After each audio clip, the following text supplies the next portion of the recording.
أعوذ بالله من الشيطان الرجيم. بسم الله الرحمن الرحيم. وإن من شيعته لإبراهيم إذ جاء ربه بقلب سليم إذ قال لأبيه وقومه ماذا تعبدون أئفكا آلهة دون الله تريدون فما ظنكم برب العالمين. السلام عليكم ورحمة الله وبركاته. ഖുർആൻ പദം 1550 ദിവസത്തിലേക്ക് എല്ലാവരെയും ഹാർദമായി സ്വാഗതം ചെയ്യുന്നു. വിശുദ്ധ ഖുർആനിലെ 37-ാമത്തെ അധ്യായമായ സൂറത്ത് സ്വാഫാത്തിലെ 83 മുതൽ 87 വരെയുള്ള ആയത്തുകളാണ് ഇന്ന് പഠന വിധേയമാക്കുന്നത്.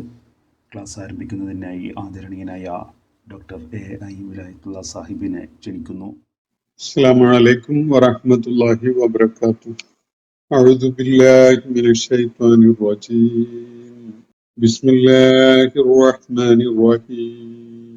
വഇന്ന മിൻ ശിയഅതിഹി ലഇബ്രാഹീം ഇദ് ജാഅ റബ്ബഹു ബിഖൽബിൻ സലീം ഇദ് ഖാല ലിഅബീഹി വഖൗമിഹി മാദാ തഅബുദൂൻ أئفكا آلهة دون الله تريدون فما ظنكم برب العالمين. صدق الله العلي العظيم. സൂറത്ത് സ്വാഫാത്തിലെ 83 മുതൽ 87 വരെയുള്ള ആയത്തുകളാണ് ഞാൻ നിങ്ങളെ കേൾപ്പിച്ചിട്ടുള്ളത്. ചരിത്രത്തിലെ ശ്രദ്ധേയനായ ഒരു പ്രവാചകൻ മനുഷ്യ ചരിത്രത്തിലെ ഏറ്റവും സുപ്രധാനമായ കാലഘട്ടത്തിൽ വളരെ നിർണായകമായ ഒരു ദൗത്യം നിർവഹിച്ച ആ കാലഘട്ടത്തെ പരാമർശിച്ചുകൊണ്ട് അള്ളാഹു ചില കാര്യങ്ങൾ ദൈവിക നടപടികളായി ആ പ്രവാചകന്റെ കാലഘട്ടത്തിൽ അള്ളാഹു സ്വീകരിച്ച ചില കാര്യങ്ങളെ വിശദമാക്കുകയായിരുന്നു നമ്മൾ കഴിഞ്ഞ ദിവസം പഠന വിധേയമാക്കിയ ആയത്തുകളിലായിട്ട്. അള്ളാഹു സുബ്ഹാനഹു വ തആല നൂഹ് അലൈഹിസ്സലാം അദ്ദേഹത്തിന്റെ ദീർഘമായ ഒരു കാലഘട്ടത്തിലെ ദൗത്യ നിർവഹണത്തിന് തുടർന്ന് പ്രതീക്ഷയറ്റ ഒരു ഘട്ടത്തിലാണ് തന്റെ ജനതയെ പരാമർശിച്ചുകൊണ്ട് അള്ളാഹുവിനോട് വിളിച്ച് പ്രാർത്ഥിക്കുന്നത്. ആ സമൂഹം നിഷേധത്തിലും ധിക്കാരത്തിലും തന്നെ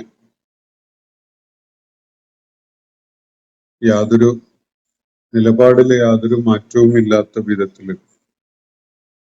തുടരുന്ന ഒരു ഘട്ടത്തിലാണ് ദൈവികമായ ഇടപെടൽ അവരുടെ കാര്യത്തിൽ ഉണ്ടാവണം എന്നാവശ്യപ്പെട്ടുകൊണ്ട് നൂഹ് അലൈഹിസ്സലാം പ്രാർത്ഥിക്കുന്നത്. ആ പ്രാർത്ഥന അള്ളാഹു കേൾക്കുകയും ആ പ്രാർത്ഥനക്ക് ഏറ്റവും വേണ്ട മുന്തിയ പരിഗണന കൊടുത്തുകൊണ്ട് തന്നെയുള്ള ഒരു ഇജാബത്ത് നൽകുകയും ചെയ്ത കാര്യവുമാണ് ഇവിടെ ചൂണ്ടിക്കാണിക്കപ്പെടുന്നത്. നൂഹ് അലൈഹിസ്സലാമിനെയും അദ്ദേഹത്തെ മാർഗദർശിയായി സ്വീകരിച്ചുകൊണ്ട് അദ്ദേഹത്തെ പിൻപറ്റാൻ സന്നദ്ധരായ ആളുകളെയും മഹാപ്രളയത്തിൽ നിന്ന് രക്ഷപ്പെടുത്തുകയും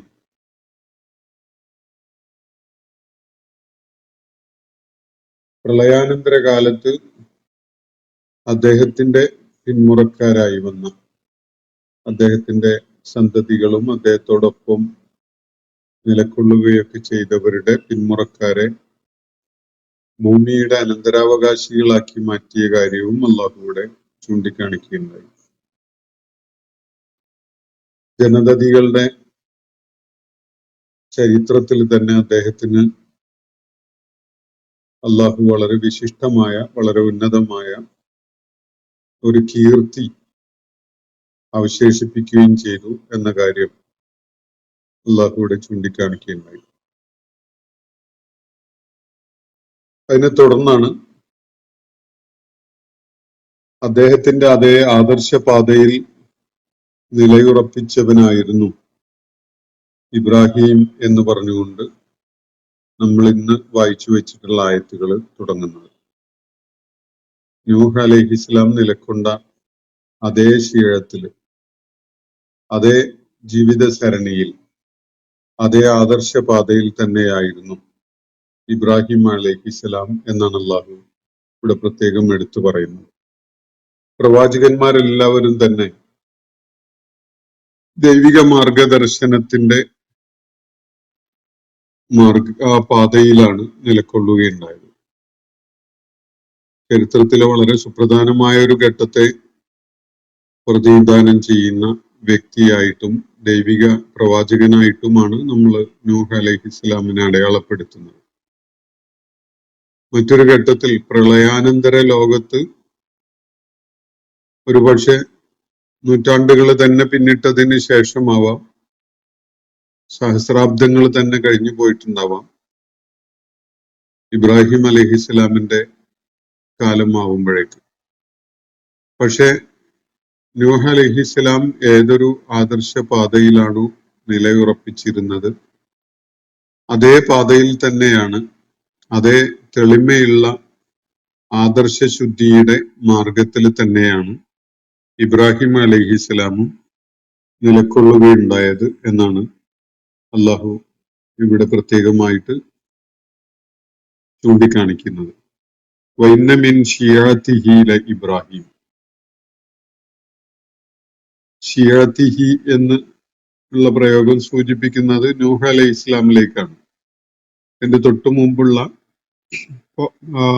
ഏതാനും ആയത്തുകളിൽ പരാമർശിക്കപ്പെടുന്നത് നൂഹ് അലൈഹി ഇസ്ലാമാണ്. അദ്ദേഹത്തിന്റെ ആദർശപാതയിൽ അദ്ദേഹത്തിന്റെ കക്ഷിയായിക്കൊണ്ട് തന്നെയാണ്, ഷിയത്ത് എന്നുള്ളതിന് അങ്ങനെ ഒരു അർത്ഥമുണ്ട്, കക്ഷി അല്ലെ വിഭാഗം, സംഘം എന്നൊക്കെയുള്ള അർത്ഥസൂചന ഉണ്ട് അതിന്. അപ്പൊ ഇവിടെ ആ സംഘം എന്നതിനേക്കാളേറെ ആ ആദർശമാർഗം അല്ലെങ്കിൽ ആ പ്രത്യയശാസ്ത്രം, ആ മാർഗത്തിൽ തന്നെ നിലകൊള്ളുന്ന ആളായിരുന്നു ഇബ്രാഹിം അലൈഹിസ്സലാം എന്നാണ് അള്ളാഹുവിടെ വ്യക്തമാക്കുന്നത്. നൂഹ് അലൈഹിസ്സലാമിന്റെ സംഘത്തിൽ എന്ന് പറയുമ്പോൾ ആ കാലഘട്ടത്തിലോ അല്ലെങ്കിൽ അതിനോട് തൊട്ടടുത്ത ഘട്ടത്തിലോ ഒന്നും ആയിരുന്നില്ലല്ലോ. ഇബ്രാഹിം അലൈഹിസ്സലാം രംഗത്ത് വരുന്നത് ഒരുപാട് കാലം പിന്നിട്ടതിന് ശേഷമാണ്. അതും നൂഹ് അലൈഹിസ്സലാമിന്റെ ഭൂപ്രദേശത്തൊന്നും അല്ലതാണ്. അപ്പോ അള്ളാഹു സൂചിപ്പിക്കുന്ന കാര്യം, നൂഹ് അലൈഹിസ്സലാം ഏത് ഒരു ആദർശ മാർഗമാണോ കൈക്കൊണ്ടിരുന്നത്, പിന്തുടർന്നിരുന്നത്, അതേ മാർഗത്തിൽ തന്നെ നിലകൊണ്ട വ്യക്തിയായിരുന്നു ഇബ്രാഹിം അലൈഹിസ്സലാം എന്നാണ്. വഇന്ന മിൻ ശിയാതിഹി ഇബ്രാഹിം. അദ്ദേഹത്തിന്റെ അതേ ആദർശപാതയിൽ, ജീവിത സരണിയിൽ നിലകൊണ്ട ആളായിരുന്നു ഇബ്രാഹിം അലൈഹിസ്സലാം. ഇത് ജാഅ റബ്ബഹു ബിഖൽബിൻ സലീം. ഇബ്രാഹിം അലൈഹിസ്സലാമിന്റെ ഒരു പ്രത്യേക ജീവിത സന്ദർഭം അള്ളാഹു പരാമർശിക്കുകയാണ്. ഏതൊരു മനുഷ്യനും പക്വത ആർജിച്ചു വരുന്ന ഘട്ടത്തിലാണ് തന്റെ ജീവിത നിലപാടുകൾ രൂപപ്പെടുത്തിയെടുക്കുക. താൻ എന്തിനു വേണ്ടി നിലകൊള്ളുന്നു, എന്ത് ആദർശം ഉൾക്കൊള്ളുന്നു, തന്റെ ജീവിത സരണി എന്താണ്, തന്റെ നിലപാടുകൾ എന്തൊക്കെയാണ് എന്നതൊക്കെ ഒരു മനുഷ്യൻ ഇതൊക്കെ സംബന്ധമായി തീരുമാനത്തിലേക്ക് എത്തുന്നത് പക്വതയാർജിക്കുന്ന, റുഷ്ദ് കൈവരിക്കുന്ന ആ ഘട്ടത്തിലാണ്. എന്ന് പറഞ്ഞാൽ മുതിർന്ന ഒരു യുവാവായി കാര്യങ്ങളെക്കുറിച്ച് ഒരു വകതിരിവോടുകൂടി തീരുമാനമെടുക്കുന്ന ആ പക്വതയാർജിക്കുന്ന ആ കാലം. നൂഹ് അലൈഹിസ്ലാമിന്റെ കാലഘട്ടത്തിന് ശേഷം ഒരുപക്ഷെ സഹസ്രാബ്ദങ്ങൾ തന്നെ പിന്നിട്ട ഒരു ഘട്ടത്തില് ഇബ്രാഹിം അലൈഹിസ്സലാം തന്റെ ആദർശ സരണി ഏത് എന്നത് നിർണയിച്ചുകൊണ്ട് മുന്നോട്ട് വരുന്ന ഒരു സന്ദർഭമാണ് അള്ളാഹു ഇവിടെ പരാമർശിക്കുന്നത്. പറയുന്ന കാര്യം ഇതാണ്: ഇത് ജാ റബ്ബഹു ബിഖൽബിൻ സലീം. അദ്ദേഹം തന്റെ റബ്ബിനെ സമീപിച്ചപ്പോൾ ബിഖൽബിൻ സലീം, ഏറ്റവും അന്യൂനമായ, ഏറ്റവും നിഷ്കളങ്കമായ മനസ്സുമായിട്ട്, അല്ലെങ്കിൽ ഹൃദയവുമായിട്ട്, നിഷ്കളങ്ക ഹൃദയനായിക്കൊണ്ട് ഇബ്രാഹിം അലൈഹിസ്സലാം തന്റെ റബ്ബിനെ സമീപിച്ചപ്പോൾ, റബ്ബിന്റെ അടുക്കൽ വന്നപ്പോൾ എന്നാണ് ഭാഷാപരമായി ആയത്ത് നൽകുന്ന സൂചന. ഇബ്രാഹിം അലൈഹിസ്സലാം തന്റെ റബ്ബിന്റെ അടുക്കലേക്ക് വന്നു എന്നൊക്കെ പറയുന്നത് അങ്ങനെ ഒരാള് നടന്നങ്ങ് ഒരാളുടെ മുന്നിലേക്ക് വരുന്ന പോലെയുള്ള ഒരു വിവരണമാണെങ്കിലും അത് ആശയപരമായിട്ട് ഉൾക്കൊള്ളേണ്ട ഒരു കാര്യമാണ്. അള്ളാഹുവിന്റെ അടുക്കലേക്ക് ഇബ്രാഹിം അലൈഹിസ്സലാം വന്നു എന്നത് ഇബ്രാഹിം അലൈഹിസ്സലാം ഒരു സെലക്ഷൻ നടത്തി ഒരു തീരുമാനത്തിലേക്ക് എത്തുന്ന ഒരു കാര്യമാണ് ഇവിടെ സൂചിപ്പിക്കുന്നത്.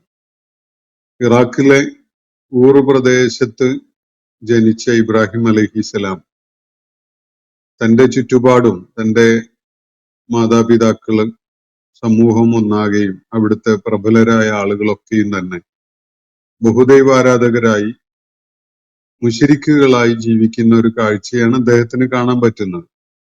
അപ്പൊ ശിർക്ക് എല്ലാ ഇടങ്ങളിലും സർവ്വസാധാരണമായി നിലനിൽക്കുന്ന ഒരു കാലഘട്ടത്തിലെ ഒരു ഭൂപ്രദേശത്ത് ഇബ്രാഹിം അലൈഹിസ്സലാം അത്തരം തെറ്റായ വഴികൾ മുഴുവനും ഉപേക്ഷിച്ചുകൊണ്ട് അള്ളാഹുവിനെ തെരഞ്ഞെടുത്ത് അള്ളാഹുവിന്റെ മാർഗം സ്വീകരിച്ചുകൊണ്ട് നിലകൊള്ളുകയാണ് ചെയ്യുന്നത്. അതാണ് അദ്ദേഹത്തെ ശ്രദ്ധേയനാക്കുന്ന കാര്യം. കുടുംബത്തിലെ സകല മനുഷ്യരും, നാട്ടിലെ പ്രമുഖരായ എല്ലാവരും തന്നെയും, അല്ലെങ്കിൽ മഹാഭൂരിപക്ഷം വരുന്ന ആളുകളൊക്കെയും തന്നെയും ഷിർക്കിന്റെ വഴിയിലൂടെ നീങ്ങിക്കൊണ്ടിരിക്കുമ്പോൾ, ബഹുദൈവത്വത്തിന്റെ വഴിയിൽ നീങ്ങിക്കൊണ്ടിരിക്കുമ്പോൾ ഇബ്രാഹിം അലൈഹിസ്സലാം ബുദ്ധിയുടെ മാർഗമാണ്, യുക്തിയുടെ മാർഗമാണ് തേടുകയുണ്ടായത്. അത് അള്ളാഹുവിനെ അന്വേഷിക്കുന്നതിന്റെ, അള്ളാഹുലേക്ക് എത്തിച്ചേരുന്നതിന്റെ ഒരു മാർഗമായിട്ടാണ് അദ്ദേഹം ആ ഒരു മാർഗം അവലംബിക്കുന്നത്. മറ്റുള്ളവരൊക്കെയും തങ്ങളുടെ പിതാക്കന്മാരും പ്രപിതാക്കന്മാരും നാട്ടുകാരും സമൂഹത്തിലെ വരേണ്യരും സ്വാധീനമുള്ളവരും ഒക്കെ ഏതൊരു വഴിക്കാണോ ഉണ്ടായിരുന്നത് ആ വഴിയിൽ സഞ്ചരിക്കുന്നവരായിട്ടാണ് നാട്ടിലെ ബഹുഭൂരിപക്ഷം ആളുകളും ഉണ്ടായിരുന്നത്. അവരൊക്കെയും തങ്ങൾ നിലകൊള്ളുന്ന ആദർശം ശരിയായതാണോ, തങ്ങൾ പിന്തുടരുന്ന പാത ശരിയായതാണോ എന്നൊന്നും പരിശോധിക്കാൻ കൂട്ടാക്കാതെ മുന്നേ ഗമിക്കുന്നവരുടെ പുറകെ ഗമിക്കുന്നവരായിട്ട് അങ്ങനെ നീങ്ങിക്കൊണ്ടിരിക്കുകയാണ്. അവരിൽ നിന്ന് വ്യത്യസ്തനായി ഇബ്രാഹിം അലൈഹിസ്സലാം തന്റെ റബ്ബിനെ തിരിച്ചറിയുകയും തന്റെ സ്രഷ്ടാവായ റബ്ബിനെ അംഗീകരിക്കുകയും അവനെ നിഷ്കളങ്ക ഹൃദയനായിട്ട് സമീപിക്കുകയും ചെയ്യുന്നു എന്ന കാര്യമാണ് അള്ളാഹു ഇവിടെ പറയുന്നത്. ഏതൊരാളെയും നിരീക്ഷിച്ചാൽ നമുക്ക് ഈ ഒരു പ്രായം വളരെ നിർണായകമാണ് എന്നത് കാണാൻ സാധിക്കും.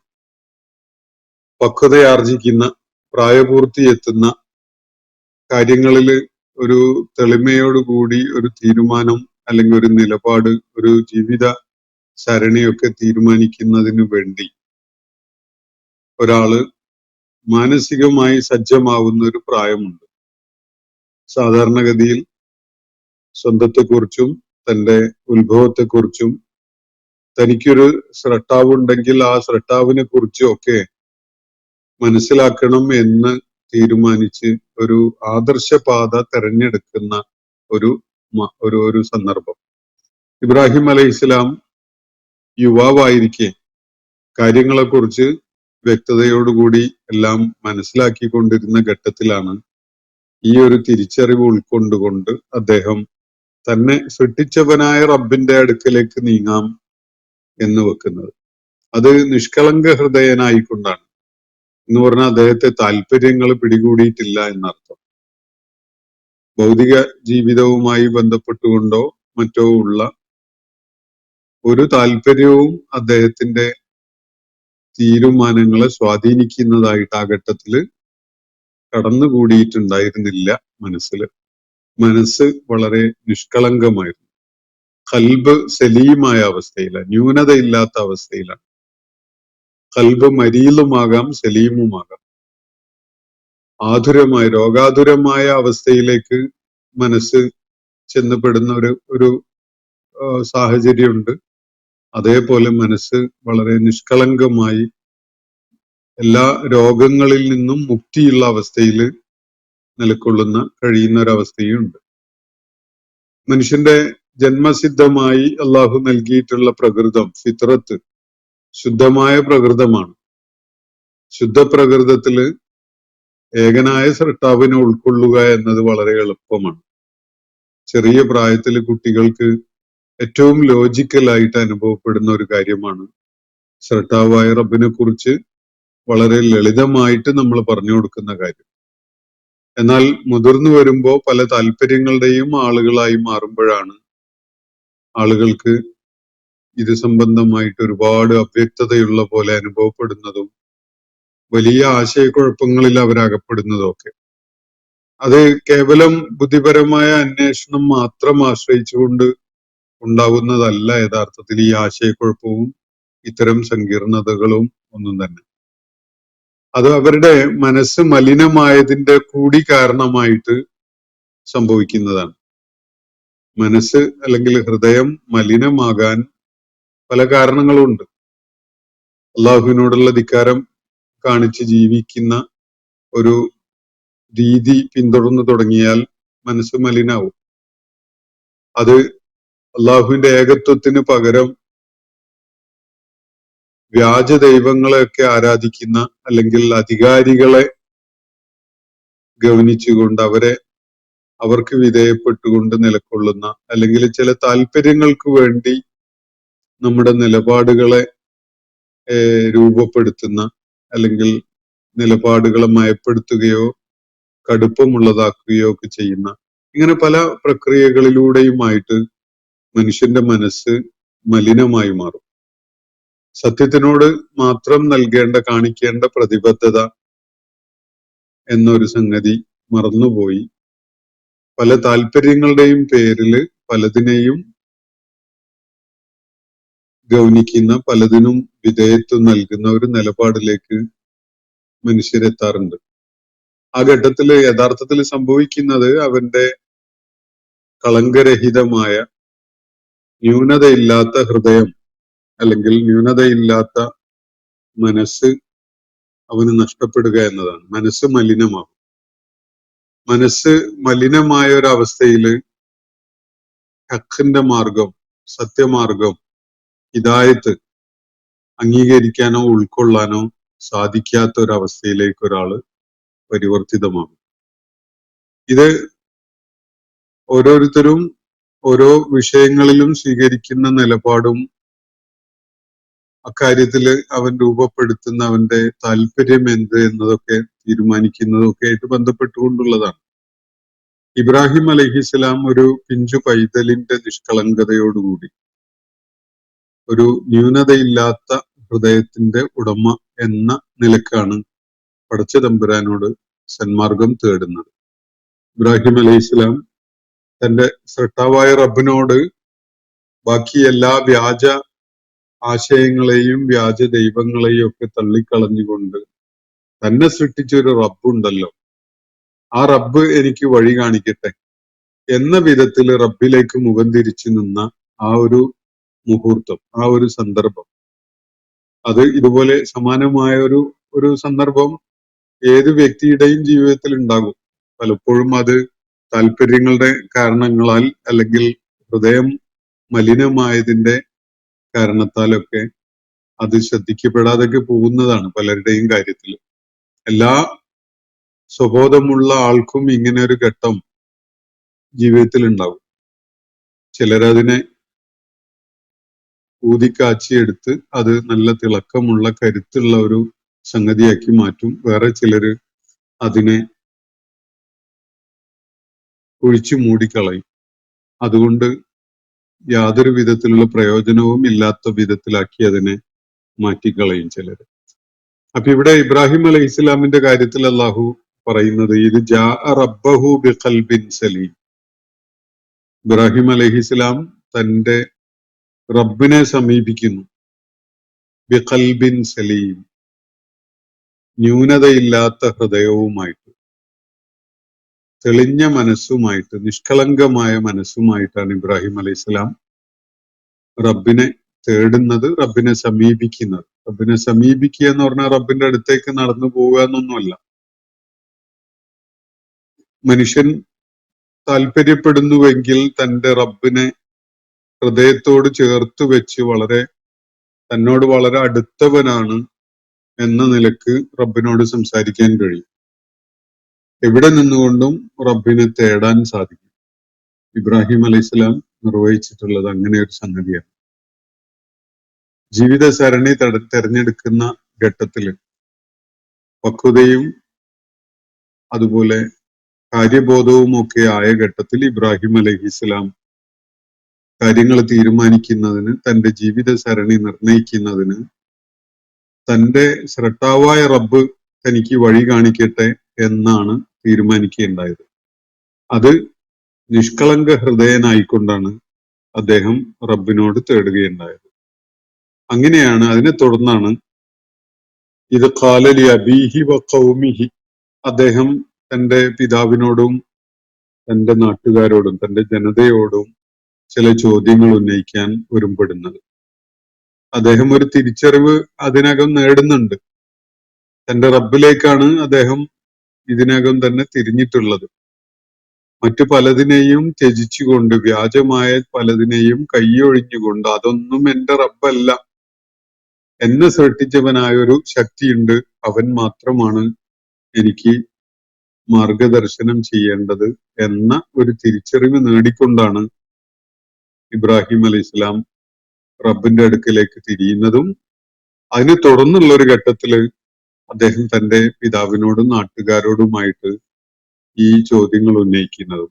മാതാ തഅ്ബുദൂൻ, അദ്ദേഹം ഉന്നയിച്ച ചോദ്യം ഇതാണ്: അല്ല, എന്താണ് നിങ്ങളെ ആരാധിച്ചുകൊണ്ടിരിക്കുന്ന സംഗതികളൊക്കെ? ഇതാണ് ചോദ്യം. മാതാ തഅ്ബുദൂൻ, നിങ്ങൾ എന്തിനെയാണ് ഈ ഇബാദത്ത് ചെയ്തുകൊണ്ടിരിക്കുന്നത്? ഇഫ്കൻ ആലിഹത്തൻ ദൂനല്ലാഹ്, സ്രഷ്ടാവായ അള്ളാഹുവിന് പകരമായിട്ട് നിങ്ങൾ വ്യാജമായി പടച്ചുണ്ടാക്കിയ ആലിഹത്തിനെയാണോ ദൈവങ്ങളായിട്ട് ഭരിച്ചിട്ടുള്ളത്, ദൈവങ്ങളായിട്ട് സ്വീകരിച്ചിട്ടുള്ളത്? ഇവയാണോ നിങ്ങൾ ലക്ഷ്യമിടുന്ന തുരീദൂൻ എന്നാണ് ചോദ്യം തുടങ്ങുന്നത്. ഇഫ്കൻ ആലിഹത്തൻ ദൂനല്ലാഹി തുരീദൂൻ, നിങ്ങൾ ഉദ്ദേശിക്കുന്നത്, നിങ്ങൾ ലക്ഷ്യമാക്കുന്നത്, നിങ്ങൾ ആരാധനയ്ക്ക് വേണ്ടി പരിഗണിക്കുന്നത് അള്ളാഹുവിനെ അവഗണിച്ചുകൊണ്ട് നിങ്ങൾ വ്യാജമായി ഉണ്ടാക്കിയിട്ടുള്ള ആലിഹത്തുകളെയാണോ? നിങ്ങൾ കൃത്രിമമായി രൂപപ്പെടുത്തി ഉണ്ടാക്കിയിട്ടുള്ള ആലിഹത്തിനെയാണോ അള്ളാഹുവിന് പകരമായിട്ട് നിങ്ങൾ ലക്ഷ്യമിടുന്നത് എന്നാണ് ഇബ്രാഹിം അലൈഹിസ്സലാം ആ ജനതയോട് ചോദിക്കുകയുണ്ടായത്. ആ ജനത എന്ന് പറയുമ്പോൾ അതില് മോശമല്ലാത്തൊരു പദവിയിൽ അദ്ദേഹത്തിന്റെ പിതാവും ഉണ്ട്. ആ നാട്ടിലെ ഭരണാധികാരിയും അയാളെ പിന്തുണക്കുന്ന ആളുകളും, പിന്നെ നാട്ടിലെ പ്രമുഖനായ പൂജാരിയായിട്ട് വിഗ്രഹ നിർമ്മാതാവൊക്കെ ആയിട്ട് കഴിഞ്ഞിരുന്ന സ്വന്തം പിതാവും ഉണ്ട്. ഇവരോടൊക്കെയായിട്ട് ഇബ്രാഹിം അലൈഹി ഇസ്ലാം ആ തിരിച്ചറിവ് നേടിയ ഘട്ടത്തിൽ ചോദിക്കുന്ന ഒരു ചോദ്യം: മാതാ തഅ്ബുദൂൻ ഇഫ്കൻ ആലിഹത്തൻ ദൂനല്ലാഹി തുരീദൂൻ, നിങ്ങളിപ്പോ എന്തിനെയാണ് ആരാധിക്കുന്നത്? നിങ്ങൾ കൃത്രിമമായി ഉണ്ടാക്കിയ ആലിഹത്തുകളെ ദൈവങ്ങളായി കാണാനാണോ നിങ്ങൾ ഉദ്ദേശിക്കുന്നത്? അവയെ പൂജിക്കാനും അവയെ ആരാധിക്കാനുമാണോ നിങ്ങൾ ലക്ഷ്യമിടുന്നത്? ഫമാ ലന്നുക്കും ബി റബ്ബിൽ ആലമീൻ, റബ്ബുൽ ആലമീനെ കുറിച്ചുള്ള നിങ്ങളുടെ ഊഹം എന്താണ്, നിങ്ങളുടെ സങ്കല്പം എന്താണ് എന്നാണ് തുടർന്ന് ഇബ്രാഹിം അലൈഹി ഇസ്ലാം ചോദിക്കുന്നത്. റബ്ബുൽ ആലമീൻ എന്ന വിധത്തില് ഇബ്രാഹിം അലൈഹി ഇസ്ലാം പരാമർശിക്കുന്നത് അള്ളാഹുവിനെയാണ്. ഈ പ്രപഞ്ച സാകല്യത്തിന്റെ സൃഷ്ടാവും അതുപോലെ നിയന്താവും ഒക്കെ ആയിട്ടുള്ള ഒരു ശക്തി ഉണ്ടല്ലോ. നിങ്ങളിപ്പോ ആരാധിക്കുന്ന ആലിഹത്തൊന്നും അല്ല ഈ പ്രപഞ്ചങ്ങളുടെ രൂപകൽപ്പന നടത്തിയിട്ടുള്ളത്, അവയെ സൃഷ്ടിച്ചിട്ടുള്ളത്, അവയെ ഈ വിധത്തിൽ കൈകാര്യം ചെയ്തുകൊണ്ട് പോകുന്നത്. അത് നിങ്ങൾക്ക് തന്നെ അറിയാം. അപ്പോ ഈ പ്രപഞ്ചത്തിന്, ഈ ലോകത്തിന് ഒരു നാഥനുണ്ട്, ഒരു റബ്ബുണ്ട്. ആ റബ്ബുൽ ആലമീനെ കുറിച്ച് നിങ്ങൾ എന്താണ് കരുതുന്നത് എന്നാണ് ഇബ്രാഹിം അലൈഹി ഇസ്ലാം അവരോട് ചോദിക്കുന്നത്. നിങ്ങൾ ആരും അങ്ങനെ ഒരു റബ്ബുള്ള കാര്യം നിഷേധിക്കുന്നില്ല. ഈ പ്രപഞ്ചത്തിനൊരു നാഥനുണ്ട് എന്നതിനെ നിങ്ങൾ ഉൾക്കൊള്ളുന്നുണ്ട്, നിങ്ങൾ അറിയുന്നുണ്ട്. എന്നിട്ട് ആ റബ്ബിനെ കുറിച്ച് നിങ്ങൾ എന്താണ് കരുതുന്നത്? ഫമാ ലന്നുക്കും ബി റബ്ബിൽ ആലമീൻ. ഈ റബ്ബുൽ ആലമീനെ കുറിച്ചുള്ള നിങ്ങളുടെ നിലപാട് എന്താണ് എന്നാണ് ഇബ്രാഹിം അലൈഹി ഇസ്ലാം നാട്ടുകാരോട്, തന്റെ പിതാവിനോട് ഒക്കെയായിട്ട് ചോദിക്കുന്നത്. അപ്പോ ഈ ആയത്തുകളിൽ, നമ്മൾ ഇന്ന് വായിച്ചു തുടങ്ങിയ ആയത്തുകളിൽ വൈന്ന മിൻ ഷിയഅതിഹില ഇബ്രാഹിം എന്നത് മുതൽ ഇനി തുടർന്ന് അങ്ങോട്ട് കുറച്ച് ആയത്തുകൾ ഇബ്രാഹിം അലൈഹി ഇസ്ലാമിനെയും അദ്ദേഹത്തിന്റെ ദൗത്യത്തെയും പരാമർശിച്ചുകൊണ്ടുള്ളതാണ്. നബി സല്ലല്ലാഹു അലൈഹി വസല്ലം മക്കയിൽ ഇപ്പോൾ നിർവഹിച്ചുകൊണ്ടിരിക്കുന്ന ആ ദൗത്യം നേരത്തെ നൂഹ് അലൈഹി ഇസ്ലാമും തുടർന്ന് ചരിത്രത്തിലെ വേറൊരു ഘട്ടത്തില് ഇബ്രാഹിം അലൈഹി ഇസ്ലാമൊക്കെ നിർവഹിച്ചിരുന്ന അതേ ദൗത്യം തന്നെയാണ്. അതേ ആദർശപാതയിലാണ് മുഹമ്മദ് നബി സല്ലല്ലാഹു അലൈഹി വസല്ലം നിലകൊള്ളുന്നത്. നൂഹ് അലൈഹി ഇസ്ലാമിനെ തന്റെ നാട്ടുകാരും സമകാലികരുമായ ആളുകൾ തള്ളിക്കളഞ്ഞ വിധത്തില് ഇബ്രാഹിം അലൈഹി ഇസ്ലാമിനെ തന്റെ നാട്ടുകാരും സമകാലികരും തിരസ്കരിച്ച വിധത്തില് ഇപ്പോ മുഹമ്മദ് നബി സല്ലല്ലാഹു അലൈഹി വസല്ലമിനെ നിങ്ങളും തിരസ്കരിച്ചുകൊണ്ടിരിക്കുകയാണ് എന്നൊരു കാര്യം ഇവിടെ ഈ വിശുദ്ധ ഖുർആന്റെ അനുവാചകരുടെ ശ്രദ്ധയിലേക്ക് അള്ളാഹു ഗൗരവ രൂപത്തിൽ തന്നെ കൊണ്ടുവരികയാണ്. നിങ്ങളിപ്പോ സ്വീകരിക്കുന്ന നിലപാട് നിങ്ങൾക്കൊരു പക്ഷെ വളരെ ആകർഷകമായിട്ട് ശരിയായതായിട്ടൊക്കെ തോന്നുന്നുണ്ടാവാം. പക്ഷെ ഒന്ന് ചരിത്രത്തിലേക്ക് തിരിഞ്ഞു നോക്കിയാൽ അത്തരം നിലപാട് സ്വീകരിച്ച ആളുകൾ പിന്നീട് അവർക്ക് എന്താണ് സംഭവിച്ചത് എന്നതൊന്ന് നിങ്ങൾ വിലയിരുത്തിയാൽ നിങ്ങളിപ്പോ തിരഞ്ഞെടുത്തിരിക്കുന്ന വഴി എത്ര അപകടകരമായതാണ് എന്നത് നിങ്ങൾക്ക് മനസ്സിലാക്കാൻ സാധിക്കും.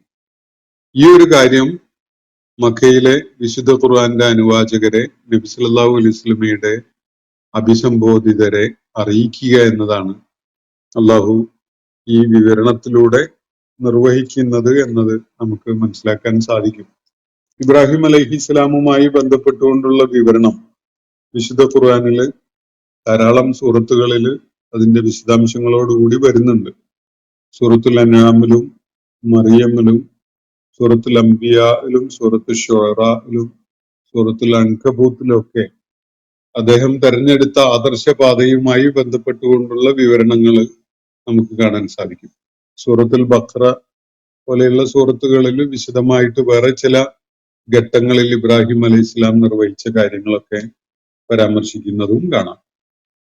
അപ്പോ ഒരുപക്ഷെ വിശുദ്ധ ഖുർആൻ ഏറ്റവും ഏറെ പരാമർശിച്ചിട്ടുള്ള, ഏറ്റവും കൂടുതൽ വിശദാംശങ്ങൾ നൽകിയിട്ടുള്ള പ്രവാചകന്മാര് നേരത്തെ നമ്മൾ മനസ്സിലാക്കിയ പോലെ മൂസ അലൈഹി ഇസ്ലാമും അതുപോലെ ഇബ്രാഹിം അലൈഹി ഇസ്ലാമുമാണ് എന്നതാണ് നമുക്ക് കാണാൻ കഴിയുക.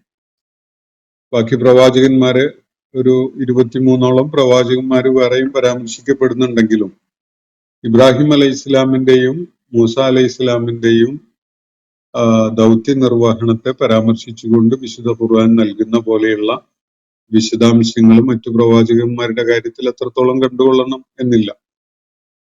അപ്പോ ഈ സൂറത്തുകളിലൊക്കെയും ആവർത്തിച്ച് ഈ കാര്യങ്ങൾ പരാമർശിക്കുന്നതിന്റെ താല്പര്യം മുഹമ്മദ് നബി സല്ലല്ലാഹു അലൈഹി വസല്ലം നിർവഹിച്ചുകൊണ്ടിരിക്കുന്ന ആ ജീവിത ദൗത്യം, അദ്ദേഹം നിർവഹിച്ചുകൊണ്ടിരിക്കുന്ന പ്രവാചകൻ എന്നുള്ള നിലക്കുള്ള ആ ദൗത്യം, അത്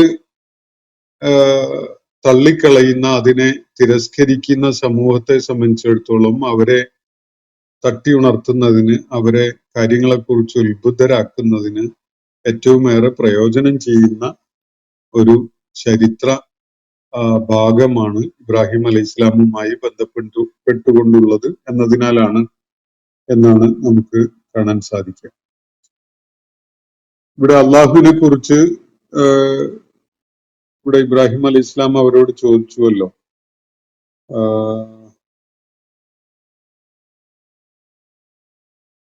ഫമാ ലന്നുക്കും ബിറബ്ബിൽ ആലമീൻ എന്ന്. റബ്ബുൽ ആലമീനെ കുറിച്ച് നിങ്ങളുടെ ഊഹം എന്താണ്, സങ്കല്പം എന്താണ് എന്ന്. അപ്പോ ആ നാട്ടിലെ ആ ഘട്ടത്തിലെ ആളുകള് ഈ പ്രപഞ്ചങ്ങളുടെ സൃഷ്ടാവായ റബ്ബിനെ കൈയൊഴിഞ്ഞുകൊണ്ട് അവര് കല്ലുകൊണ്ടും മരം കൊണ്ടും ഒക്കെ ഉണ്ടാക്കിയിരുന്ന വിഗ്രഹ രൂപങ്ങളൊക്കെയായിരുന്നു ആരാധിച്ചുകൊണ്ടിരുന്നത്. ഈ വിഗ്രഹ രൂപങ്ങളൊക്കെയും അള്ളാഹുവിന് പകരമാകുമോ, അവ അള്ളാഹുവിന് തുല്യമാകുമോ എന്ന ഒരു ചോദ്യമാണ് പരോക്ഷമായിട്ട് ഇബ്രാഹിം അലൈഹി സ്വലാം അവരോട് ചോദിക്കുന്നത്. എന്നിട്ട് ഈ പ്രപഞ്ച സംവിധാനത്തെ മുഴുവനും രൂപകൽപ്പന ചെയ്തിട്ടുള്ള അള്ളാഹുവിനെ കൈയൊഴിയുക എന്ന വലിയൊരു അപരാധം ചെയ്തുകൊണ്ടാണ് നിങ്ങൾ നിലകൊള്ളുന്നത്. എന്നിട്ടും നിങ്ങൾ രക്ഷപ്പെട്ട് കളയും എന്നാണോ സങ്കല്പിക്കുന്നത് എന്ന ഒരു ചോദ്യം അവരുടെ മനസ്സിൽ ഇട്ടുകൊടുക്കുകയാണ് ഇബ്രാഹിം അലൈഹിസ്സലാം ഇവിടെ ഈ ചോദ്യം ഉന്നയിച്ചുകൊണ്ട് ചെയ്യുന്നത് എന്നത് കാണാൻ സാധിക്കും. ഇന്നത്തെ സെഷൻ ഞാനിവിടെ അവസാനിപ്പിക്കുകയാണ്. ഇബ്രാഹിം അലൈഹിസ്സലാമിനെ പരാമർശിച്ചുകൊണ്ടുള്ള വിവരണത്തിന്റെ ആദ്യ ഭാഗമാണ് ഇന്ന് നമ്മൾ പഠന വിധേയമാക്കിയിട്ടുള്ളത്. അള്ളാഹു നമ്മെ എല്ലാവരെയും അനുഗ്രഹിക്കുമാറാവട്ടെ. വാഖിർ ദഅ്വാന അനിൽ ഹംദുലില്ലാഹി റബ്ബിൽ ആലമീൻ. അസ്സലാമു അലൈക്കും വറഹ്മത്തുള്ളാഹി വബറകാതുഹു. ഇന്നത്തെ ഖുർആൻ പദം ഇവിടെ സമാപിക്കുന്നു. ഖുർആൻ പഠനത്തിൽ പങ്കെടുത്ത എല്ലാവർക്കും അല്ലാഹു അർഹമായ പ്രതിഫലം നൽകി അനുഗ്രഹിക്കട്ടെ. വആഖിർ ദഅ്വാന അനിൽ ഹംദുലില്ലാഹി റബ്ബിൽ ആലമീൻ. അസ്സലാമു അലൈക്കും വറഹ്മത്തുള്ളാഹി വബറകാതുഹു.